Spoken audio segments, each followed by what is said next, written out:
Greetings and welcome, gentles and ladiesmen. ExoParadigmGamer here. By some cosmic coincidence, right when I finished with my 2-hour total review of the classic Sonic series, some developments have surfaced concerning the possible release of a mobile phone remaster of Sonic 3 and Knuckles. As you may or may not know, Christian Whitehead and Simon Tomley of Sonic Retro, aka Taxman and Stealth, have put together a prototype of a mobile remake of Sonic the Hedgehog 3 and Knuckles. Taxman and Stealth are the same two gentlemen behind the amazing and commercially successful mobile phone remasters of Sonic 1, Sonic 2, and Sonic CD for iOS and Android. Yeah, I know it's supposed to be pronounced iOS, but I find that iOS rolls off the tongue a lot easier, so I'm gonna keep saying it that way. Anyways, as of the time I'm writing this video, Sega has not yet confirmed a re-release for Sonic 3 and Knuckles, despite that game being, you know, the best of the four. Absent official confirmation from Sega, Taxman and Stealth have put together an unofficial build of the game and have brainstormed some sexy new features for the final product. Some of these tentative features include, according to the Sonic 3 Remastered website, an enhanced story with new and improved cutscenes, the ability to play through multiplayer levels in single player, and new iterations of the Blue Sphere special stages containing new green and pink spheres. On top of all of this, the remake will feature the usual HD widescreen 60fps treatment, as well as new online time attack and boss attack modes. With Sega remaining silent as to whether the game will get released, Taxman and Stealth have started an online petition to compel Sega to publish the game. You can access the petition by going to the game's official website, Sonic3Remastered.com, and clicking on Sign Petition. I've signed it myself, and I asked that my fellow Sonic fans sign on as well. I provided a link to Taxman and Stealth's website in the description. I did my ROR marathon on the classic Sonic games for two reasons.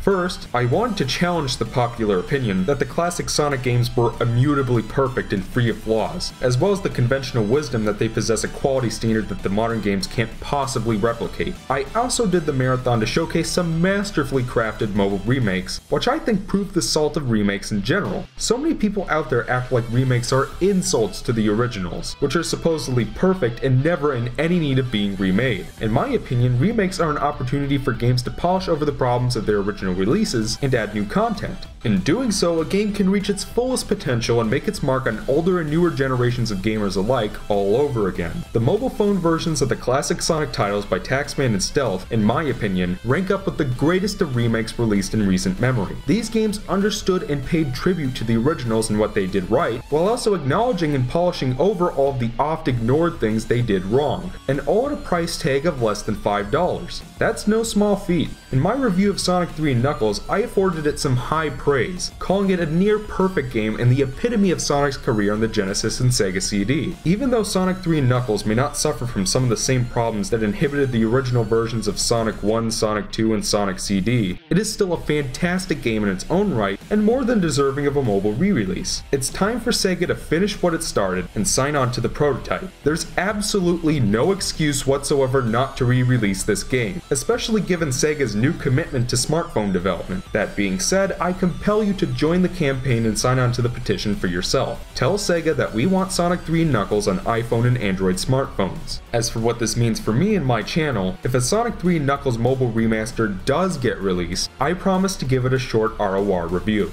It won't be as long as the other Sonic RORs, since I've already given Sonic 3 and Knuckles the full review treatment, but I will discuss the differences from the original and give it an ROR review score. I don't suspect a release anytime soon, but if and when it happens, I will definitely review it. That leaves me with some announcements about the channel and future videos. While I'll be continuing to upload for Game Mavericks whenever I can, I suspect that my activity on my main channel is going to be pretty sparse for the next few months. The thing is, I'm a full-time college student with a 3.9 GPA, and as you might imagine, I'm exceptionally busy. I just started a new semester a few weeks ago, and since I'm diving into some of the advanced requirements for my two majors, I'm absolutely drowning in homework, papers, and projects, and will likely continue to be until the semester ends. Because of this, I don't see any possible way that I can get around to consistently making reviews again until the summer. I know that sucks, but there's nothing I can do about it, and I humbly request for patience and understanding. That being said, once I do come back, I have lots of plans for reviews over the summer. As I stated in my Sonic 3 and Knuckles review, I want to finally give the Donkey Kong Country trilogy the ROR treatment.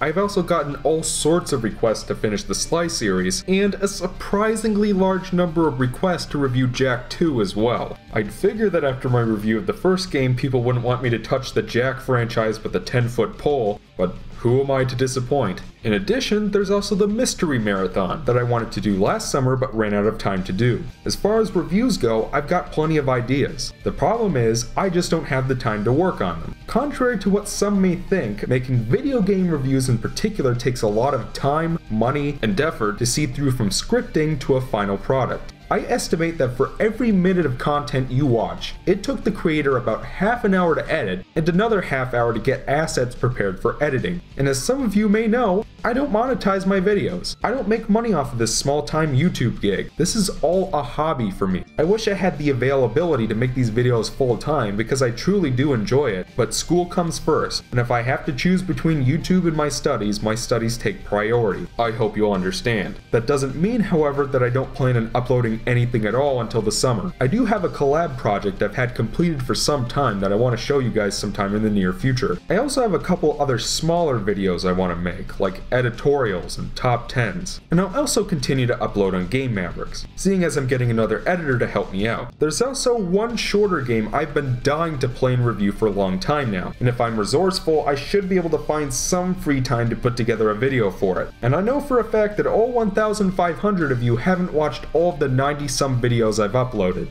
Go check those out. Like I said, I know that it sucks that I can't really work on reviews, but there's really nothing I can do about it. I ask for your patience and understanding. Until I get around to making reviews on a regular basis once again, I'm ExoParadigmGamer, and here's hoping for a great summer.